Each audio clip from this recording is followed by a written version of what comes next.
في حرامي مشهور جدا عايش وسطنا، لكنه حرامي ما بيسرقش فلوس ولا بيسرق ذهب. ده حرامي بيسرق سنين من عمرك، بيسرق ضحكتك وانت طفل، وبيسرق فرحتك يوم تخرجك.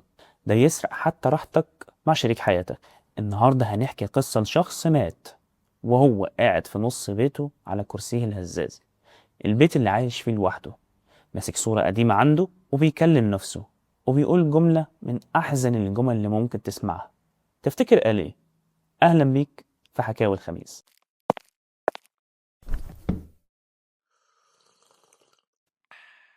بطل الحكاية النهاردة هو خالد. خالد كان ولد ذكي جدا ومحبوب، لكن المشكلة كانت في صاحبه الأنتيم، لأنه كان مصاحب التفكير المفرط من وهو عنده 8 سنين. أصحابه الواقعيين بيلعبوا كرة في الشارع وهو واقف بعيد، مش علشان ما بيحبش اللعب ولا ما بيحبش الكورة، هو بيحبها جدا.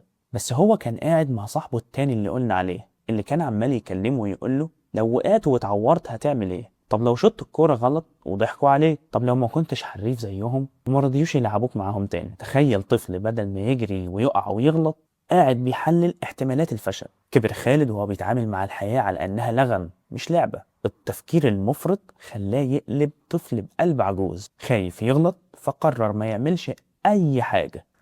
بطلنا وصل لمرحلة الثانوي، المرحلة اللي قوت رابطه جدا بالتفكير المفرط، واللي بسبب علاقته القوية بيه دخل في أزمة الهوية، اللي هي بتاعت انت عايز ايه بالظبط؟ طب هتحب تفضل تعمل ده طول عمرك؟ طب هتقدر تجيب المجموع اللي يوصلك للكلية اللي انت عايزها؟ طب تفتكر هتتبسط لما تدخلها فعلا؟ وعقبال ما نقاشه الداخلي ده انتهى، خالد فاق على يوم النتيجة اللي دخلته آخر كلية كان ممكن يفكر فيها أو تخطر على باله. لكن جت فترة الجامعة، المرحلة اللي بينطلق فيها الشباب وبيكونوا علاقات وصداقات كتيرة جدا، وكمان بيكونوا فيها شخصياتهم وبيلاقوا حرية أكبر في التعامل مع الناس. بس بالنسبة لخالد دي كانت مرحلة السجن. كان بيقعد في المحاضرة بجسمه، لكن عقله جوه ساحب كرسيين، وقاعد قصاد نفسه وبيسأل هو أنا فاهم فعلا ولا أنا غبي؟ طب لو سألت الدكتور هيقول عليا مش مركز وممكن يحرجني قدام زمايلي؟ هو أنا بعمل إيه هنا؟ ويخلص اليوم ويروح خالد ويدخل أوضته ويقفل على نفسه ويقول انا وحيد كده ليه؟ انا ليه ماليش اصحاب؟ هو انا مش مسلي؟ هو انا قعدتي تقيله؟ لكن في الواقع ده ما كانش الحقيقه، لان خالد كان ليه ناس كتير جدا بتسال عليه وبتحاول تتقرب منه، الا انه كان بيتهرب منهم ظنا منه انه فعلا مش مسلي، وان قعدته بتبقى تقيله على قلوب بعض الناس اللي بتكون موجوده.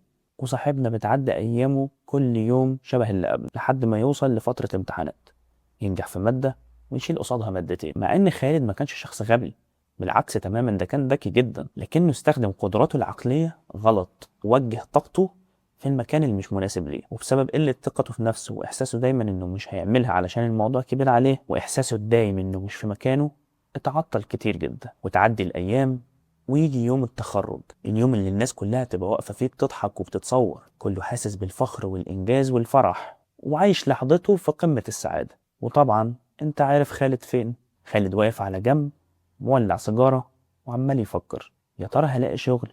طب لو ما لقيتش؟ طب لو اشتغلت وطلعت فاشل؟ خالد ما عاش شبابه في الجامعة ولا عاش طفولته، وبطريقته دي حتى مستقبله ملوش ملامح. ضيع أصحاب كتير وضيع فرص كتير وضيع ذكريات كتير جدا جدا كان ممكن يحكيها لأولاده. كل ده علشان كان مشغول بيرسم سيناريوهات سودة للي لسه ما جاش. دماغه مصوره له أبشع صورة ممكنة عن نفسه. خالد استلم شهادته وروح بيته وبص في البلكونة لقى باباه ومامته واخواته واهله كلهم قاعدين بيضحكوا ويهزروا. وبدل ما يدخل يفرح اهله بشهادته وبتخرجه، اليوم اللي اهله مستنينه من زمان جدا وبفارغ الصبر، دخل اوضته مع صديقه المقرب وسحب كرسي وقعد قدام المراية وسأل نفسه وبعدين. خالد ما تعبش نفسه بانه يدور على وظيفة ظنا منه ان محدش يرضى يوظفه، لكن لحسن حظه باباه شاف له وظيفة كويسة جدا جدا، وجات له فرصة على طبق من ذهب انه يعيش حياته بشكل احسن. واستلم خالد الشغلانة، لكن وشوشة عقله فضلت ملازماه. رغم انه كان ماشي كويس ومستقر في الشغل، الا انه صراعه مع نفسه ما كانش بيقف. كان دايما بيفكر هم ليه لقوا زمايلي وانا لا؟ اكيد انا وحش. هو المدير بصلي بحده كده ليه؟ يا نهار ابيض، اكيد هيرفدني. وبعد فتره من وجوده في الشركه، شركته قفلت ديل كبير جدا مع شركه عملاقه. طب الشركه دي اعجب بخالد جدا وعرض عليه وظيفه مهمه ومرموقه في الشركه بتاعته، لكن الحقيقه ان خالد رفضها وضيع على نفسه الفرصه اللي بتيجي في العمر مره واحده. وده ليه؟ بسبب ظنه إنها هتضغط عليه نفسيا وإنها أكبر منه وإنه مش هيقدر يجاري سوق العمل ده. وفضل في الشركة اللي هو فيها محلك سر زيه زي أي موظف متواضع. خالد كبر وبقى عايز يستقر ويتجوز، لكنه لما جه يتجوز التفكير المفرط دخل معاه عش الزوجية، وبدل ما يستمتع بحياته دي بمودة ورحمة كان دايما بيفكر هي ليه ساكتة؟ أكيد زهقت مني. هل أنا زوج كويس كفاية؟ هي الفلوس هتخلص؟ طب لو خلصت هكفي بيتي إزاي؟ هو أنا أقدر أخلف عيالي يكونوا مسؤولين مني؟ لا لا لا لا، إحنا هنأجل الخلفة كذا سنة. وأنا متأكد دلوقتي إنك عرفت مصيره كان إيه. بالظبط كده، خالد ما كملش سنة جواز وانفصل عن مراته وعلاقته للجواز اتقطعت تماما، لكن علاقته بالتفكير المفرط بقت أقوى من أي وقت قبل كده، لأنه بقى عنده دليل قاطع إن مخاوفه دي حقيقية وإن الفشل هو مصيره. التفكير المفرط اللي خلاه غايب وهو حاضر قاعد مع مراته في بيته وقدامه الأكل والشرب والتلفزيون، لكن عقله في اجتماع بكرة. مراته تكلمه عن الخلفة وإنها عايزة تخلف وهو بيفكر في مصاريف الجامعة اللي هتبقى بعد 20 سنة.